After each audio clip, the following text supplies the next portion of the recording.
Today we're going to take a look at reciprocating saw blades.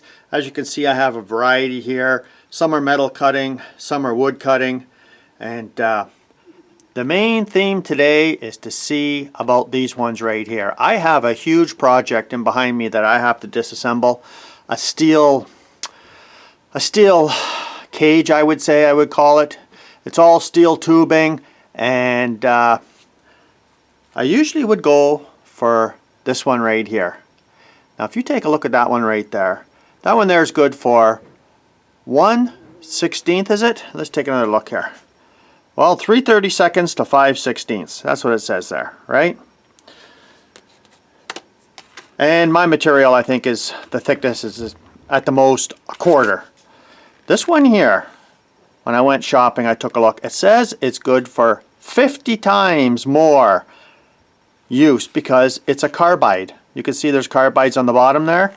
And when you take a look there, this one here is 1/16 to 5/16.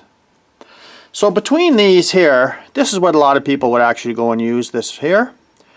And I'm saying they're both rated for 5/16, but this one here got the big 50X there. Let's see how good these carbides are, because you know I've used this one here, and you can see there's more here extensively, and they do not last that long. I'm going to show the difference in the cutting between the carbide and the regular, and we'll see if there's much of a difference initially. So let's get to it right now. Well, that's what we're going to be taking apart today. And this is an old generator enclosure I built many years ago. And the first thing I thought is, you have to test it on the exact same similar thicknesses of metal. And we've got this here, and we're going to go with that right there at first. And we're going to try cutting them and see if there's much of a difference between the rate of cut and how long the blades actually last. So we'll start off first with the regular cutting blade, and we'll see how it does. Okay, here's the brand new cutting blade, and we have full charge on my battery. Let's just put it right here, give it a go.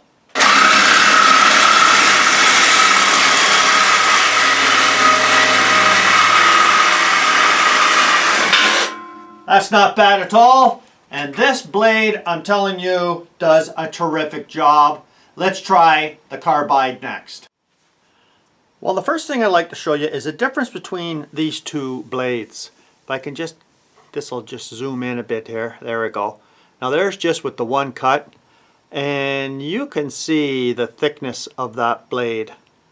Now let's take a look at the carbide here, and you can definitely tell that there is a difference. Just see if this will zoom in, and you could see the carbides there. And they're small little tipped carbides. But you could see how much thicker that is than the regular blade. So let's try this one out right now. Let's see how she goes. Okay, you ready? I'll do the same as on the last one. Here we go.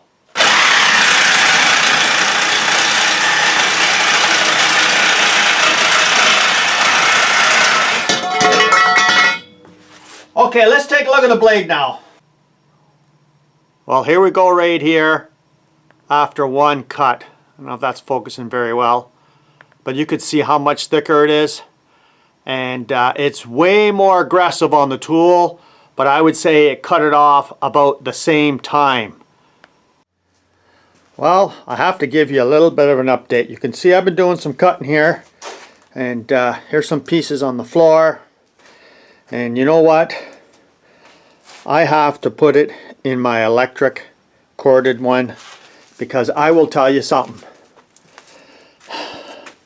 guys, this blade is very, very aggressive, and I've been at this for 10 minutes only. Burnt out 2 of these batteries. So I mean, yeah, compared to this thin blade, that doesn't take as much torque to actually cut through, Yeah, the carbide, I'm going to say if you're going to cut more than about 4 pieces, you better go with the electric. So I'll keep on cutting here. Well, from all that frame, this is what I got that I've salvaged. And the rest of this, you know what, it's just going to scrap because I'm not going to fool around with cutting all these little pieces up. And I'll tell you something, this was a complete failure. Well, this was a failure of epic proportions. I'll explain it a little bit better, but there's the carbide bit there.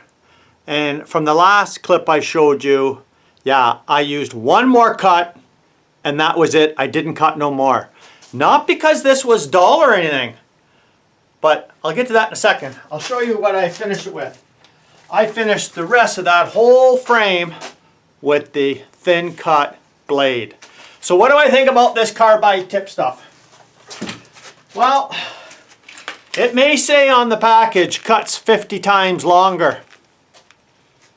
Who's going to be behind the Sawzall or reciprocating saw to actually make these cuts? I'm telling you, my arm is just completely beat up. That DeWalt, 2 batteries were gone in like 10 minutes. It's still charging on the first battery. So, are these good to buy? I'd be nice if somebody would have made this video before me and say, look, don't bother buying these things. Because, you know, they may last a very long time. And I am going to use them in the future on different projects. Maybe on different steel that's more rigid and not any flexibility at all to it. Because steel tubing, guys, it just beats you up just going back and forth and binding. And it was just horrific. Total fail. Total fail.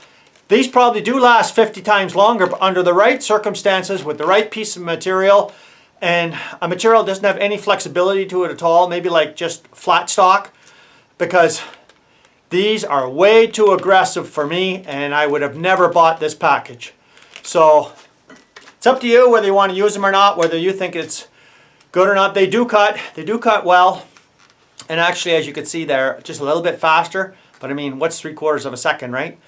But the machine just beats you up because these are so wide. And yeah, it just tears up your machine, tears up your arms, and that's about it. So thanks for joining me here today. If you haven't seen this channel before, you're welcome to subscribe, come back again, and we'll do some more reviews on products like this where you actually get a real review. Cheers.